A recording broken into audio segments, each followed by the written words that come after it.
যেই সাপ নিয়ে দীর্ঘ ৫ বছর ধরে খেলাধুলা করেছিলেন শাকিল, অবশেষে সেই সাপের ছোবলেই যন্ত্রণাদায়ক মৃত্যু হয়েছে তার। টানা ৭ ঘন্টা জীবনের সঙ্গে যুদ্ধ করে বাঁচতে পারলেন না সাপুরিয়া শাকিল।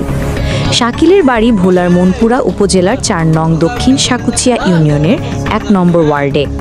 পরিবার জানায় দীর্ঘ প্রায় ৫ বছর ধরে শাকিল একটি গোখরা সাপ লালন পালন করে আসছেন। প্রায় সাপটি নিয়ে তিনি বেড়িবাঁধ এলাকায় খেলা দেখাতেন। শনিবার বিকেলেও সাপটি নিয়ে তালতলা বেড়িবাঁধ এলাকায় খেলা দেখাতে যান। এক পর্যায়ে বেইমান সাপ তার বাম পায়ের রানে ছোবল মারে। পরে তিনি নিজেই তার শরীর থেকে বিষ নামানোর চেষ্টা করেও ব্যর্থ হন। পরে পরিবারের লোকজন তাকে স্থানীয় লালু ওঝার কাছে নিয়ে গেলে ওঝা প্রাথমিক চিকিৎসা দিয়ে তাকে বাড়ি পাঠান। বাড়ি ফেরার পর তার শরীরের অবস্থার অবনতি হলে তাকে মনপুরা উপজেলা স্বাস্থ্য কমপ্লেক্সে নিয়ে ভর্তি করা হয়। সেখানে চিকিৎসাধীন অবস্থায় আজ ভোর ৪টা তার মর্মান্তিক মৃত্যু হয়। স্থানীয়রা বলছেন, আদর আর ভালোবাসা দিয়ে যেই সাপ লালন পালন করেছিলেন শাকিল, আজ সেই সাপের ছোবলেই যন্ত্রণাদায়ক মৃত্যু হয়েছে ২৬ বছরের টকবগে যুবক শাকিলের। মনপুরা উপজেলা স্বাস্থ্য কমপ্লেক্সের দায়িত্বরত চিকিৎসক মেহেদি হাসান বলেন, সাপের বিষাক্ত বিষ শাকিলের পুরো শরীরে ছড়িয়ে পড়েছে, যার কারণে অ্যান্টিভেনম পুশ করেও তাকে বাঁচানো সম্ভব হয়নি।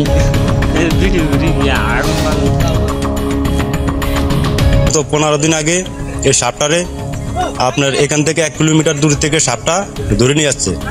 এই সাপটা পালন করতেছে, এটা নিয়ে খেলা করতে যায় ওনার উপরে আক্রমণ করছে। আক্রমণ করার পর আমরা ওজার কাছে নিয়েছিলাম, বিষ নামাইছিলাম। সেখান থেকে আমরা আবার মেডিকেল নিয়েছিলাম মনপুরা।